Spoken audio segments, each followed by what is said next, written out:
MSNBC hosts Ali Velshi and Chris Hayes appeared surprised on Saturday that the military parade event in Washington, D.C. wasn't giving off dark, malevolent energy, which they said was often the case at President Donald Trump's rallies.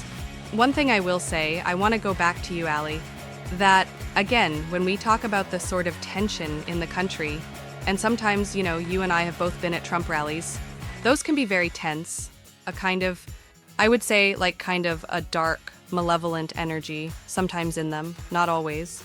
But it doesn't seem like that's the energy on the mall today, which I think is a good sign, right? Hayes asked Velshi. The military parade on Saturday honored the U.S. Army's 250th anniversary, which also coincided with Trump's 79th birthday. However, the parade came as riots and protests continue in Los Angeles and across the country over the Trump administration's policies. Correct. You're really correct about that, Chris, and it's something we were watching for. I'm just sort of surprised by the number of people who were at the front of the parade, watching, cheering, and then would come and ask to take a selfie. This is a very different mood here. People seem to be going out of their way to say that they're here to celebrate the Army's 250th birthday, Velshi said. Velshi said that politicization was still present at the event, but that it wasn't dark or tense. Now, there are people walking around with signs. Moments ago, while you were talking to Jen, a guy just came around and said, "Trump 2028. And I said, "How does that work exactly?" And he was laughing and had a big flag on him. So there's some politicization here, but it's not dark, it's not tense, it's not amped up. It's different. It's different from covering a Trump rally, he continued. Hayes brought up exuberant protests across the nation in small towns and asked MSNBC host Jen Psaki about the country's civic culture.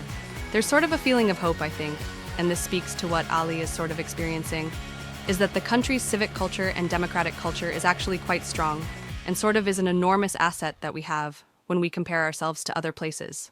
There genuinely is a democratic and civic culture in this country that I think most Americans still hang on to, he said.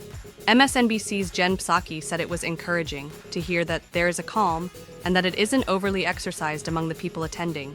However, Psaki said the calm may shift depending on what President Trump said during his speech at the parade. People who have never participated in protests or have never seen themselves as part of an activist movement are out there today, right? They're out there with their kids and their 98-year-old mothers, and that tells you how people feel moved in this moment. So, that is a part of our environment. That is a part of who we are as a country, and today is an example of that. And let's certainly all hope that that continues at this event this evening, the MSNBC host said. This is Rachel Pierce, and you've been watching Alert Desk USA, where the facts come first. Stay